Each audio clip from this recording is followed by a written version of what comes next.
Hello students, स्वागत है आप सभी का आपके अपने educational channel NTSC NMMS Tohana पे, जहाँ पे हम आपको ऑनलाइन प्रिपरेशन करवा रहे हैं NTSC की।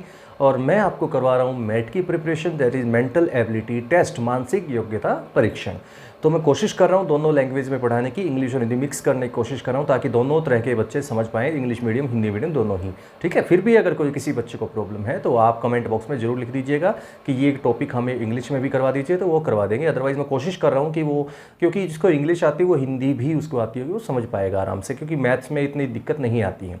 ठीक है, तो अगर आपने लास्ट वीडियो नहीं देखा है, लास्ट वीडियो जो हम छठा टॉपिक जो हमारा था वो हम कर चुके हैं, तो यहाँ पे आई बटन पे क्लिक कीजिए, वहाँ से आपको लिंक मिल जाएगा, आप देख सकते हैं। तो नेक्स्ट टॉपिक पे चलते हैं। नेक्स्ट टॉपिक शुरू करने से पहले, जैसा कि मैं हर बार का एक रूल बनाया हुआ है हमने पिछली 2-3 बार से, कि पिछले क्वेश्चंस जो मैंने लास्ट में पूछे थे उनके आंसर्स का, तो ये है आपके आंसर।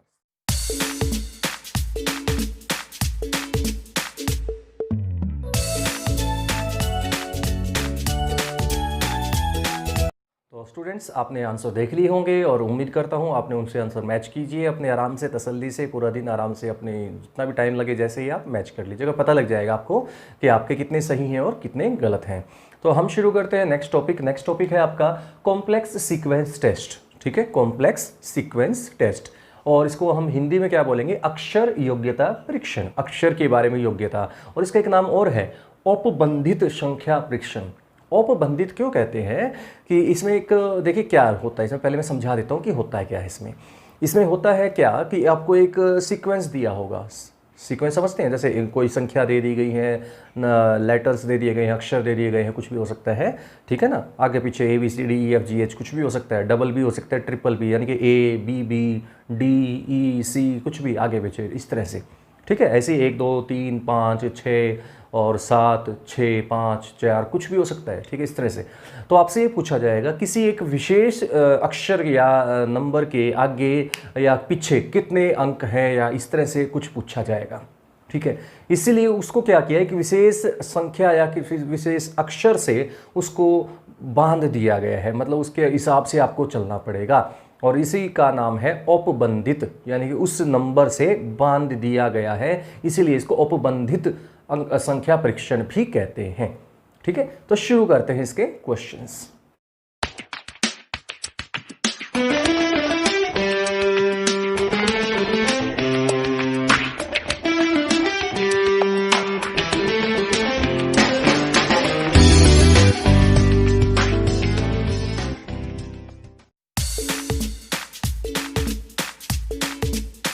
तो देखिए क्वेश्चंस कैसे पूछा जाता है, मैं आपके सामने देखिए, ऐसे कितने 3 हैं जिनके ठीक पहले कोई विषम संख्या है और ठीक बाद, ठीक है, कोई सम संख्या है। तो आपको ये इस तरह से होता है औपबंधित, यानी कि किसी 3 को आप 3 के आसपास बांध दिया आपको इसने, है ना, इसलिए इसका नाम है औपबंधित। ठीक है, तो अब देखते हैं कैसे। 3 ऐसे कितने हैं, देखिए 3 वैसे तो एक यहाँ 3 है, एक यहाँ 3 है, एक यहाँ 3 है, एक यहाँ 3 है, यहाँ 3 है, यहाँ 3 है और यहाँ 3 है। ये सारे 3 हमने पहले तो देख लिए कहाँ कहाँ है, कि 3 से पहले आपको ये ऐसे 3 कितने हैं जिनसे जस्ट पहले क्या हो, एनी ओड नंबर हो, और जस्ट बाद में after that the digit 3 there are even number. ठीक है, चल शुरू करते हैं। तो यहाँ से देख सकते हैं, यहाँ पे पहले क्या है, ओड है, बाद में इवन है। एक तो ये हो गया 1, इससे पहले क्या है, इवन है और बाद में ओड है, ये नहीं होगा। इससे पहले क्या है, इवन है, बाद में भी इवन है, ये भी नहीं होगा। इससे पहले ओड है 1, यानी कि ओड है, यानी कि विषम संख्या, याद रखिएगा विषम संख्या, हिंदी मीडियम वालों के लिए बता रहा हूँ, हिंदी जो माध्यम है जिनका, ये विषम संख्या यानी कि ओड नंबर, और ये इवन नंबर है, दैट मीन्स ये भी काउंट होगा। यहाँ पे आ जाइए, ये क्या है, इवन है, यहाँ पे ओड है, ये नहीं होगा। यहाँ पे देखिए, ये ओड है, ये इवन है, ये हो जाएगा।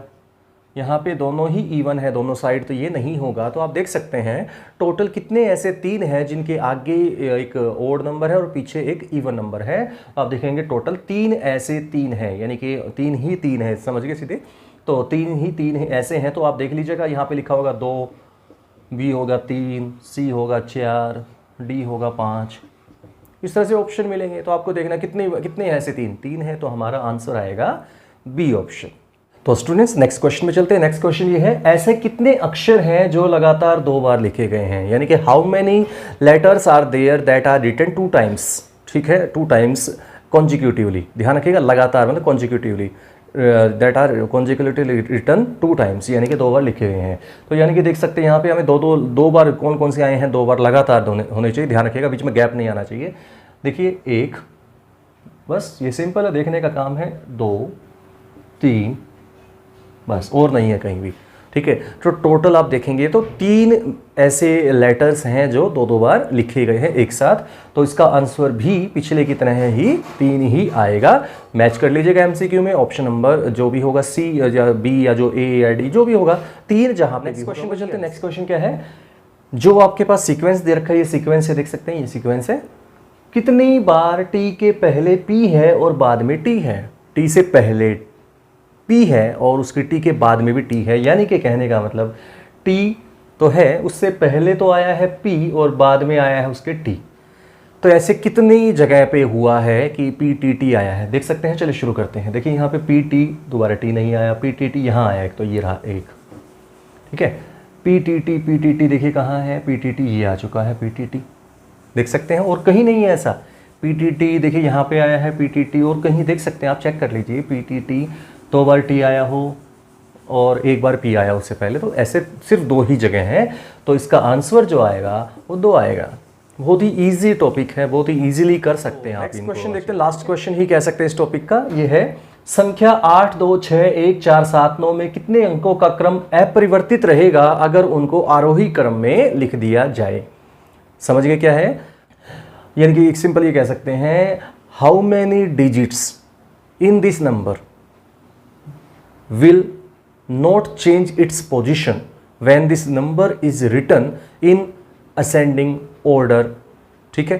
मतलब ascending order में अगर इसको लिखते हैं तो कितने ऐसे डिजिट्स हैं जिनकी जो ऑर्डर है वो वही रहेगा, जहाँ पे है वो वहीं पे रहेंगे।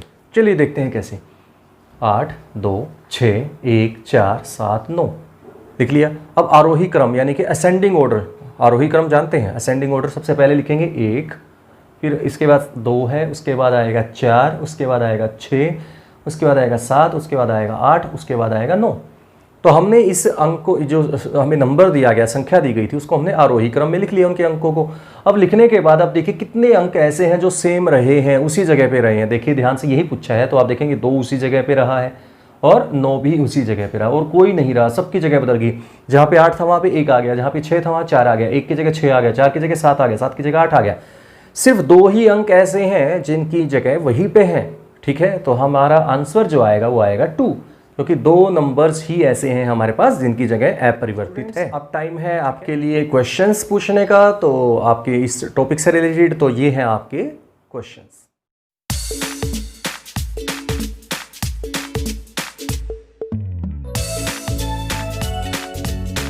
तो स्टूडेंट्स, इसी के साथ आज का ये वीडियो मैं यहीं पे एंड करता हूँ। उम्मीद करता हूँ आपको समझ में आ गया होगा। छोटा सा टॉपिक है, इजीली कर सकते हैं आप, प्रैक्टिस जरूर कीजिएगा जो क्वेश्चंस मैंने दिए हैं। अगर आपको क्वेश्चंस दिख रहे हैं, कोई परेशानी आ रही देखने में उनको, अगर मान लीजिए, तो आप बता दीजिएगा, कमेंट बॉक्स में डाल दीजिएगा कि आप ये क्वेश्चंस मैं दोबारा से भी आपके पास सेंड कर दूंगा फिर मैं, ठीक है। तो मिलते हैं नेक्स्ट वीडियो में नेक्स्ट टॉपिक के साथ। तब तक के लिए thank you for watching my class.